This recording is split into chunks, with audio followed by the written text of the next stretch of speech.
রাসূলুল্লাহর আম্মা আমেনা বলেন, ও দুনিয়া মানুষেরা, আমি আমেনা যখন হামিলা হলাম, গর্ভবতী হলাম, আব্দুল্লাহ কলিজার টুকরা সন্তান মুহাম্মাদুর রাসূলুল্লাহ যখন আমি আমেনা আমার গর্ভে এসেছে, প্রত্যেক আরবি মাসের 1 তারিখ হলে কোন মাসে আদম নবী, কোন মাসে মুসা নবী, কোন মাসে ইব্রাহিম খলিলুল্লাহ, কোন মাসে ঈসা রুহুল্লাহ, আমি আমেনার সঙ্গে স্বপ্নে দিদার করে আমি আমেনাকে স্বপ্ন করে যেত, এ মা আমেনা তুই স্বপ্নে থাকিস মা, এ মা আমেনা তোর এই পেটের বাচ্চা দুনিয়ার কোন সাধারণ বাচ্চার মতো বাচ্চা নয়, এ মা আমেনা রে তোর এই বাচ্চাকে আমার আল্লাহ ইমামুল মুরসালিন করে, খাতামুন নবীন করে, আমি কাউসারের মালিকানা নবী করে,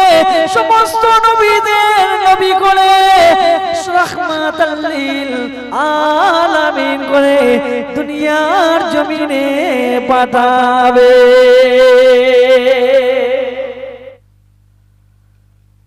ও ভাইজানেরা, আমার রাসূলুল্লাহর আম্মা আমেনা বলেন, দুনিয়ার মহিলাগুলো যখন গর্ভবতী হয়, দুনিয়ার মহিলাদের শরীর পরিবর্তন ঘটে, পেট বেড়ে যায়, কিন্তু আমি আমেনা আমার গর্ভে আব্দুল্লাহ কলিজার টুকরা সন্তান রয়েছে, আমি আমেনা আমার শরীরের মধ্যে কোনো পরিবর্তন ঘটে না। ও ভাইজানেরা, আম্মা জান আমেনা বলেন, আমি আমেনা গর্ভবতী অবস্থায় আমার বাচ্চা মুহাম্মদকে পেটে করে নিয়ে আমি আমেনা যখন কোনো কাজে কামে বাইর হতাম, মক্কার এদিকে সেদিকে যখন ঘোরাঘুরি করতাম, কোনো কাজে কামে যখন যেতাম, ওই সময়তে চতুর্দিক থেকে আমি আমেনা আমার কাছে সালাম আসতে থাকে, আমি আমেনা ডানে দেখি, বামে দেখি, সামনে দেখি, পেছনে ঘুরে লক্ষ্য করে দেখতাম, কোথাও কোনো মানুষ দেখতে পেতাম না, আমি আমেনা ভালো করে লক্ষ্য করে দেখতাম, আমার আল্লাহ পাক মক্কার ওই সমস্ত বালি পাথর কোনা গাছগুলোর জবান খুলে দিত, মক্কার গাছ বালি পাথর কোনাগুলো আমি আমেনাকে এইভাবে সালাম দিতে থাকে। আল্লাহর বন্ধু রাহমাতাল লিল আলামিনের আম্মা জান, তোমাকে জানাই আমরা লাখো কোটি সালাম। ও ভাইজানেরা, আম্মা জান আমেনা বলেন, আমি আমেনা যখন গর্ভবতী অবস্থায় মরুভূমির ওপর দিয়ে উত্তপ্ত সূর্যের কঠিন তাপের মধ্যে যখন হেঁটে হেঁটে হেঁটে হেঁটে যেতাম, ওই সময়তে আকাশের একটা মেঘলা এসে আমি আমেনার শরীরের উপরে একটা ছায়া দিতে থাকে। আম্মা জান আমেনা বলে, আমি আমেনা গর্ভবতী অবস্থায় আমি আমেনা বালতি কলস নিয়ে যখন ওই আমি জমজমের কুয়া থেকে পানি আনতে যেতাম, ওই সময়তে কে যেন একটা সাফা পাহাড়ের দিক থেকে আওয়াজ দিত, এ হযরত জিবরাইল তাড়াতাড়ি কুয়ার মধ্যে চলে যা, আমার হাবিবের আম্মা, আমার দোস্তর আম্মা আমেনা আমি জমজমের কুয়া থেকে পানি নিতে এসেছে, এ হযরত জিবরাইল আমার হাবিবের আম্মা আমেনা যদি ওই আমি জমজমের কুয়ার মধ্যে বালতি ফেলে দিয়ে রশি টেনে টেনে টেনে টেনে পানিটা যদি উপরের দিকে তোলে, আমেনার বড় কষ্ট হবে। না না না, আমি আল্লাহ তোমাকে জানিয়ে দিলাম জিবরাইল, তুমি আবে জমজমের কুয়ার পানিটা নিচে দিয়ে ধাক্কা মেরে কুয়ার উপরে তুলে দাও। আরো জোরে বলে, ও ভাইজানেরা, আম্মা জান আমেনা আমার রাসূলুল্লাহর আম্মা আমেনা যতক্ষণ ওই কুয়ার পাশে থাকতো, আবে জমজমের কুয়ার পানি কুয়ার মুখোমুখি থাকতো, আমার রাসূলুল্লাহর আম্মা আমেনা যখন আবার পানি নিয়ে চলে আসতো, কুয়ার পানি অটোমেটিক নিচে নেমে যেত। মক্কার মহিলারা বলে, আমেনা তুই তুই বড় নসিবওয়ালা, তুই তো বড় ভাগ্যবতী। আমিনা তুই যতক্ষণ কুয়ার পাশে থাকিস, কুয়ার পানি উপরে থাকে, আমাদের পানি দিতে কোনো কষ্ট হয় না। আমিনা তুই যখন চলে যাস, আমাদেরকে রশি টেনে টেনে পানি উপরে তুলতে হয়। আমিনা রে, তোকে বালতি কলস ভরে পানি বয়ে বয়ে তোর ঘরে নিয়ে যেতে হবে না। এ আমিনা, তুই এই কুয়ার পাশে দাঁড়াবি। আমরা মক্কার মহিলারা আমাদের সবাইয়ের পানি নেওয়া হয়ে গেলে আমরা মক্কার মহিলারা তোর বালতি কলস ভরে পানি নিয়ে তোর ঘরে পৌঁছে দেব।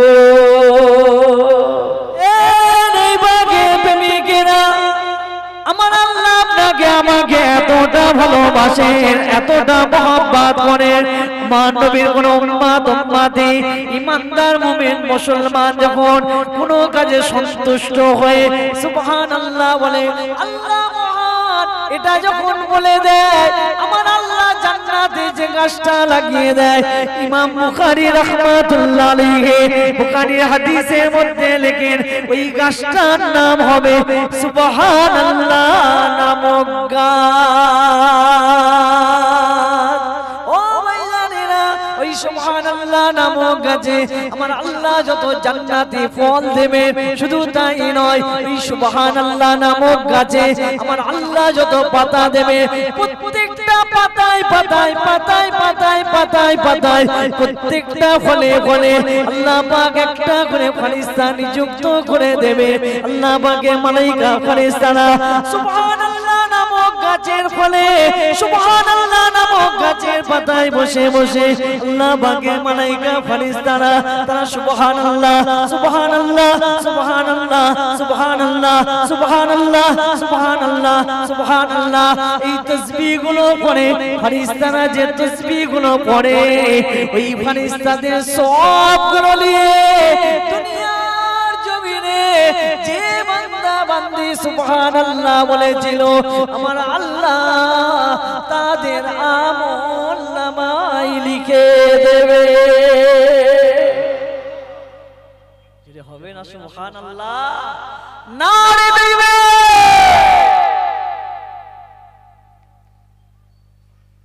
বারে বোঝে লাভ না লস, বলবেন কি বলবেন না আপনাদের ব্যাপার, কথা বুঝলে? তবে একটা নাত বললে অসুবিধা নাই, তবে শরিয়া শোনো, তার কেনই বলবো না। আমার রাসূলের সামনে সাহাবারা নাত বলতে, আল্লাহ রাসূল সাহাবাদের নাত শুনে তোফা দিতে, যদি হবে না সুবহানাল্লাহ। এক হাদিসে এসেছে আল্লাহ রাসূল নিজের চাদর মুবারকটা নজরানা দিয়ে দিয়েছিলেন, জোরে বলো। এ সেহেনশায়ে মদিনা আসসালাতু আসসালাম, এ সেহেনশায়ে মদিনা আসসালাতু আসসালাম, জিনতে আরশে মুআল্লা আসসালাতু আসসালাম, এ সেহেনশায়ে মদিনা আসসালাতু আসসালাম। रब्बी हबली उम्मती कहते हुए पैदा हुए, रब्बी हबली उम्मती कहते हुए पैदा हुए,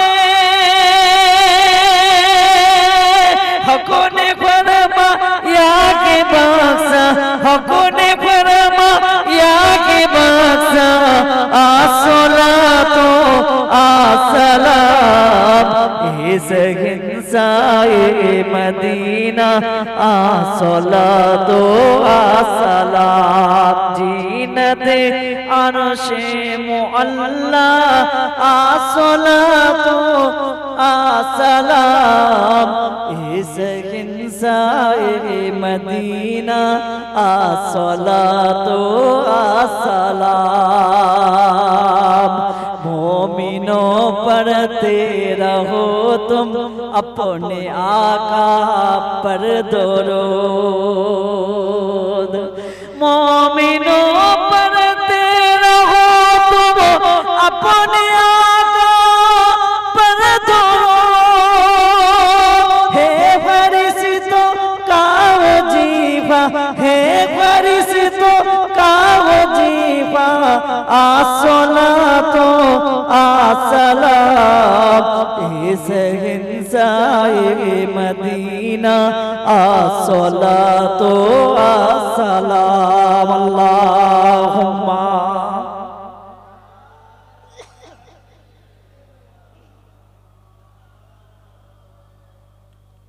वाला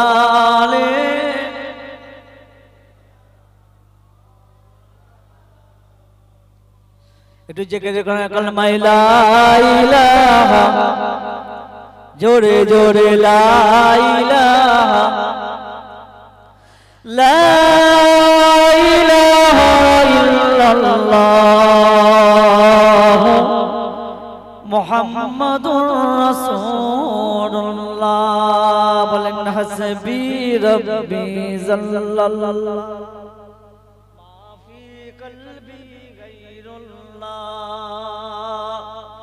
नूर मोहम्मद सल्लल्लाहु हक ला इलाहा ला इलाहा ला इलाहा ला इलाहा इल्लल्लाह ला इलाहा ला इलाहा इल्लल्लाह मुहम्मदुर रसूलुल्लाह अल्लाहुम्मा सल्ली अला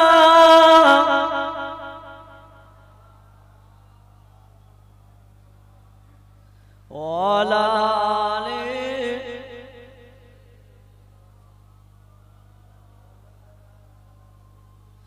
আমার দিনদার ইমানদার নেককার আল্লাহ আমার আব্বা জান আমার চা জান বোনেরা আমার যুবক জওয়ান ভাইরা সমবয়সী আমার নওজোয়ান তরুণেরা স্নেহের আদরে আমার ছোট ছোট ভাইরা বাচ্চারা পর্দার অন্তরালে আপনারা আমার সকলের মা ও বোনেরা ভূমিকা নয় সকলে দোয়া চান আল্লাহ পাক যেন আমার মতো গুনাহগার নাদান আপনাদের ভাই আপনাদের ছেলে আপনাদের সন্তানটাকে আল্লাহ যেন আপনাদের সম্মুখে আরো দু একটা কথা বলার মতন তৌফিক দান করেন জোরে আল্লাহুম্মা আমিন মোহাম্মদ সে বলেন না আল্লাহুম্মা আমিন সাথে সাথে দোয়া চান আমার ভাইরা আপনাদের সহযোগিতায় বেশ কয়েকটা দিন খাটাখাটনি মেহনত পরিশ্রম করে নবীর মৌলুদন নবী কায়েম করেছেন আল্লাহ যেন এই মাহফিলে ইবাদতে মালি ইবাদতে বাদানি মাহফিল কে কায়েম করার জন্য যা কিছু করেছে আল্লাহ যেন সব কবুল করে নেয় জোরে আল্লাহুম্মা আমিন আরো জোরে আল্লাহুম্মা আমিন আসেন আলোচনায় আসে যেহেতু নবীর মৌলুদন নবী নবীর মিলাদ নিয়ে একটু আলোচনা করব অসুবিধা হবে হ্যাঁ একটু নবীর মিলাদ আর নবীর শান নিয়ে আলোচনা করব কি নবী আমার আল্লাহ করেছে পৃথিবীর জমিনে যত নবী যত রাসূল যত পয়গম্বর আল্লাহ পাঠিয়েছিলেন সমস্ত নবীদের মা ছিল কিন্তু আমার রাসূলুল্লাহর আম্মা আমিনা তিনিও মা ভূমিকায় না সরাসরি আলোচনায় আসে কিন্তু অন্য অন্য নবী মায়েদের থেকেও আমার রাসূলুল্লাহর আম্মা আমিনা পৃথিবীর শ্রেষ্ঠ হয়ে গিয়েছে জোরে বলে কারণ রাহমাতাল লিল আলামিন আম্মা যারা আমিনার রেহেমে এসেছিল জোরে বলে সমস্ত নবীদের মা মাজার আমিনার গর্ভে ছিল যে দুনিয়ার মহিলাগুলো মা হয় কিন্তু আমার রাসূলুল্লাহর মা ছিলেন তফাৎটা কি? ভূমিকায় না, আমি সরাসরি আলোচনায় আসছি। দুটো বিষয়, নবীর মিলাদ আর নবীর শান। এ মুসলমানের ঘরে ছেলেরা, আব্বারা, তরুণেরা,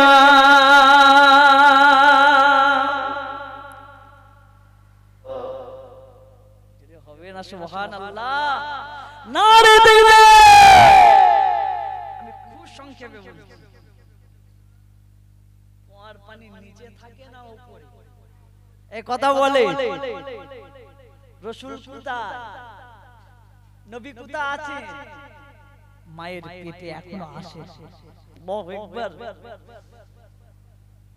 কি শান আল্লাহ দিয়েছে রাসূলুল্লাহর খাতিরে। আল্লাহ মা আমেনার কি সম্মান বাড়িয়েছে। আর এক রিওয়ায়াতে এসেছে, আম্মা জান আমেনা যখন বালতি কলস নিয়ে কুয়ার পাশে গেছে, কুয়ার পানি কলকল শব্দ করে বলে, আমেনা কেন তুই আমাদের কাছে এলি? একবার জবান দিয়ে হুকুম করতিস, আমরা পানি তোর ঘরে পৌঁছে যেতাম। জোরে বল। ও ভাইজানেরা, আমার রাসূলুল্লাহ আমেনা বলেন, আমি আমেনা, আমার পেটে আব্দুল্লাহ কলিজার টুকরা সন্তান মুহাম্মদুর রাসূলুল্লাহ রয়েছে।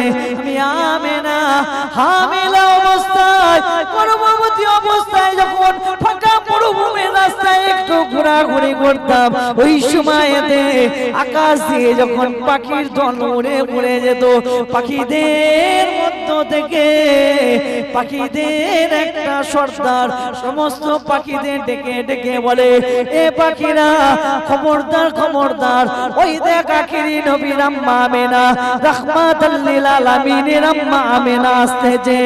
এ পাখিরা খবরদার, আমেনার মাথার উপর দিয়ে উড়িস না, বিয়াদবি হয়ে যাবে।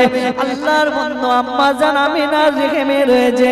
আম্মা জান আমেনা বলে, আমি আমেনা আমার গর্ভে আমার রেখে যতদিন আব্দুল্লাহ কলিজার টুকরা সন্তান মুহাম্মদুর রাসূলুল্লাহ ছিল, আমি আমেনা আমার মাথার উপর দিয়ে জিন্দেগিতে কোনো পাখি উড়ে যেত না। আরো জোরে বলে, আমার রাসূল মায়ের পেটে, এই যে রাসূল যে মায়ের পেটে, আমি শুধু এই মায়ের পেটে থাকা অবস্থায় এই বিষয়টাই যদি আলোচনা করি, আল্লাহ আমাকে ফজর পর্যন্ত ঠেকাবার ক্ষমতা দিয়েছে। নবীর উম্মত নবী নবী নবী নবী করেন, এমন একটা নবী, এমন একটা রাসূল আমার আল্লাহ দিয়েছে, যে রাসূল দুনিয়ার জমিনে আসবে 12ই রবিউল আউয়াল সোমবার শবে সাদেকের সময়। ওই 12ই রবিউল আউয়াল গভীর রজনীতে আমার আল্লাহ একটা জায়গার মাটিকে পরিবর্তন করে দিয়েছিল। জোরে বলে, পুরো জায়গার মাটিটা কি আল্লাহ পরিবর্তন করলেন। তো যাই হোক, আমার রাসূল আম্মা জান আমেনার রেহেমে বুখারী রিওয়ায়াতে এসেছে, বুখারী রিওয়ায়াতে এসেছে, আবার রাসূলুল্লাহর বয়স যখন মায়ের পেটে 2 মাস, তখন আমার রাসূলুল্লাহর আব্বা জান আব্দুল্লাহ শামে তিজারতে ব্যবসা করতে গিয়ে মদিনায় তিনি ইন্তেকাল করলেন। এটা বুখারী রিওয়ায়াত 2 মাস, আর অন্য রিওয়ায়াতে আছে 6 মাস। তো যাই হোক, আমার রাসূল 2 মাস 6 মাস আল্লাহ রাসূল মায়ের পেটে থাকা অবস্থায় বাপকে হারালেন, এতিম হলেন। জাহেলিয়াতের যুগে একটা প্রথা ছিল, রীতি ছিল, নিয়ম ছিল, যে কোন মহিলা স্বামী যদি মারা যায়, 1 নাম্বার প্রথা, ওই মহিলা শরীরের মধ্যে কোনো নতুন কাপড় পরিধান করতে পারবে না। এক। দ্বিতীয় নাম্বার, ওই বিধবা মহিলা শরীরের মধ্যে কোনো আতর, কোনো খুশবু, কোনো পারফিউম ব্যবহার করতে পারবে না। কিন্তু আমার রাসূলুল্লাহ আব্বা জান ইন্তেকাল হয়ে গেছে, মা আমেনা স্বামীহারা হয়ে গেলেন। আম্মা জান আমেনা শরীরের মধ্যে কোনো নতুন কাপড় পরিধান করে না, কিন্তু আবার রাসূলুল্লাহর আম্মা আমেনার শরীর থেকে মিশকি আম্বারের খুশবু বাইর হতে লেগেছে। আরো জোরে বলে। এখন আতর খুশবু কেউ যদি মাখে এটা কি লুকোনো যায়? লুকোনো যায় না। আমি খুব সংক্ষেপে বলছি। এখন আম্মা জান আমেনার শরীর থেকে মিশকি আম্বারের খুশবু মক্কার মহিলাদের মধ্যে প্রচার হতে লাগলো। দেখ আমেনা স্বামী মারা গেছে, আমেনা কোনো নিয়ম কানুন কিছুই মানে না, শরীরে এত দামি দামি আতর ব্যবহার করে যে মক্কার বড় বড় ব্যবসাদার শিল্পপতিরা এই আতর খুশবু ব্যবহার করতে পারে। এখন মহিলা মহলে প্রচার হতে হতে হতে হতে হতে হতে হতে হতে গোটা মক্কায় আবার রাসূলুল্লাহর আম্মার নামে একটা প্রচার হয়ে গেল, প্রসার হয়ে গেল যে আমাদের নেতা কুরাইশদের সর্দার আব্দুল মুতাল্লিব তার ছেলে আব্দুল্লাহ মারা গেছে, কিন্তু তার বাড়ির বৌমা আমেনা সে নিয়ম মানে না, রীতি মানে না, সে শরীরে এত দামি দামি আতর এত দামি দামি খুশবু ব্যবহার করে মক্কার বড় বড় ব্যবসাদার শিল্পপতিরা এই আতর ব্যবহার করে না। গোটা মক্কায় প্রচার হয়ে গেল। আমার রাসূলের দাদুজান আব্দুল মুতাল্লিব খানায় কাবার মুতাআল্লি ছিলেন। কিতাবে লিখছে হযরত আব্দুল মুতাল্লিব খানায় কাবা তওয়াফ করতেছিলেন। সেই সময় মক্কার কিছু নেতা কুরাইশদের কিছু সর্দার আব্দুল মুতাল্লিবের কাছে গিয়ে বললেন, আপনি আমাদের নেতা, আপনি কুরাইশদের সর্দার, আপনি কাবার মুতাআল্লি, আর আপনার বাড়ির বৌমা আমেনা সে নিয়ম মানে না, রীতি মানে না, কেন আপনার বৌমা আমেনা সে শরীরে এত দামি দামি আতর ব্যবহার করে কেন? গ্রামের মেম্বার সদস্য নেতারা বৌমার নামে শ্বশুরের কাছে বিচার দিয়েছে, দরখাস্ত দিয়েছে। আব্দুল মুতাল্লিব লজ্জায় মাথাটা হ্যাট করে দিয়ে বললেন, ঠিক আছে আমি দিচ্ছি। আবার রাসূলের দাদুজান আব্দুল মুতাল্লিব বাড়িতে এলে নিজের বৌমা ফাতেমা, আব্দুল মুতাল্লিবের যিনি স্ত্রী ছিলেন তার নামও ছিল ফাতেমা, আর আমার রাসূলুল্লাহর মেয়ের নামও ফাতেমা, দাদির নামে নাম রেখেছিলেন।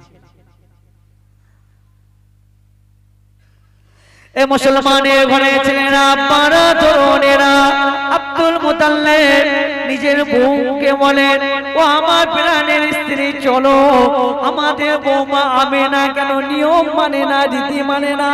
আল্লাহ রাসূলের আম্মা আমেনা সম্পর্কে যখন এইভাবে বলতে লেগেছে, আমার রাসূলুল্লাহ দাদি আম্মা ফাতেমা বলে, এই আমার প্রাণের স্বামী, আপনি আমাকে এই বিষয়ে আজকে জিজ্ঞাসা করছেন, কিন্তু আমি আপনার স্ত্রী, আমার বৌমাকে যখন এই বিষয়ে জিজ্ঞাসা করতে গিয়েছিলাম, আমার বৌমা আমেনা এই কপাল থেকে, এই পিশারি থেকে এমন একটা আলো, এমন একটা জ্যোতি, এমন একটা প্রকাশ বাইর হয়েছিল, ওই আলোতে, ওই প্রকাশেতে আমি ফাতেমা জমিনের উপরে বেহুশ হয়ে পড়ে গেলাম।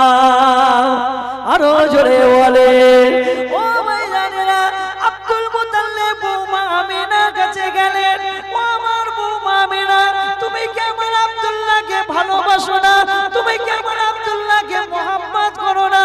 আমার রাসূলুল্লাহর আম্মা আমেনা বলেন, এই আমার শ্বশুর আব্বা জান, বেয়াদবি মাফ করবেন, আমার প্রাণের স্বামী আব্দুল্লাহ মারা গেছে, আমি আমেনা ঠিক মতো রাতে ঘুমাতে পারি নাই, আমি আমেনা ঠিক মতো খেতে পারি নাই, আর আপনি কিনা বলেন আমি আপনার ছেলেকে মোহাম্মত করি না, আমার স্বামীকে কিনা আমি মোহাম্মত করি না। বলার সাথে সাথে আব্দুল মুতাল্লিব বলে, বৌমা আমেনা, তুমি কেন শরীরের মধ্যে এত দামি দামি আতর, এত দামি দামি খুশবু ব্যবহার করো? ও আমার বৌমা আমেনা, তোমার নামে মক্কার মানুষেরা আমার কাছে দরখাস্ত দিয়েছে, নালিশ দিয়েছে, বিচার দিয়েছে। বলার সাথে সাথে আমার রাসূলুল্লাহর আম্মা আমেনা বলে, এই আমার শ্বশুর আব্বা জান, বেয়াদবি মাফ করবেন, আমি আমেনা খানায় কাবার কসম করে বলছি, আমি আমেনা না মক্কার কোন বাজারের আতর, মদিনার কোন বাজারের আতর, সামের কোন বাজারের আতর, সিরিয়ার কোন বাজারের আতর আমার শরীরের মধ্যে আমি লাগাই নাই। আব্দুল মুতাল্লিব বলে বৌমা আমেনা তাহলে এই আতর তুমি কোথা থেকে ব্যবহার করো? ওই সময়তে আমার রাসূলুল্লাহ আম্মা আমেনা বলেন এই আমার শ্বশুর আব্বা জান আমি আমেনা আমার একটা গোপন রাজ ছিল। ওই সময়তে আব্দুল মুতাল্লিব বলে বৌমা আমেনা কি তোমার সেই গোপন রাজ? বৌমা আমেনা বলে আব্বা জান আমি বলবো পরে। এই কথা বলে আমার রাসূলুল্লাহ আম্মা আমেনা শ্বশুর আব্বাকে বলে আব্বা বিয়াদবি মাফ করবেন। এই কথা বলে নিজের মুখ থেকে একটু থুতু শ্বশুরের সামনে নিক্ষেপ করে বলে আব্বা জান আপনি আমার থুতুটা একটু শুঁকে দেখেন। আল্লাহ রাসূলের দাদু জান আব্দুল মুতাল্লিব বৌমা আমেনার থুতুটা শুঁকে দেখে যে বৌমা আমেনার থুতু থেকে মিশকে আম্বারের খুশবু বাইরে হয়। আরো জোরে বলে ও ভাইজানেরা আমার রাসূলুল্লাহ আম্মা আমেনা বলেন এই আমার শ্বশুর আব্বা জান শুনে রেখে দেন আমি আমেনা আমার থুতু থেকে নয়। এই আমার শ্বশুর আব্বা জান আপনি আমার হুজরার মধ্যে একটু চলেন। বৌমা আমেনা শ্বশুর আব্বাকে নিয়ে যে ঘরের মধ্যে থাকতেন ওই ঘরের ভিতরে যখন ঢুকলেন আব্দুল মুতাল্লিব দেখেন গোটা ঘর থেকে মিশকে আম্বারের খুশবু বাইর হয়। আব্দুল মুতাল্লিব বলে বৌমা আমেনা এই খুশবু কোথা থেকে আসে? ওই সময়তে আমার রাসূলুল্লাহ আম্মা আমেনা বলেন এই আমার শ্বশুর আব্বা জান শুধু আমি আমেনা আমার থুতু থেকে নয় আমার ঘর থেকে নয় এই আমার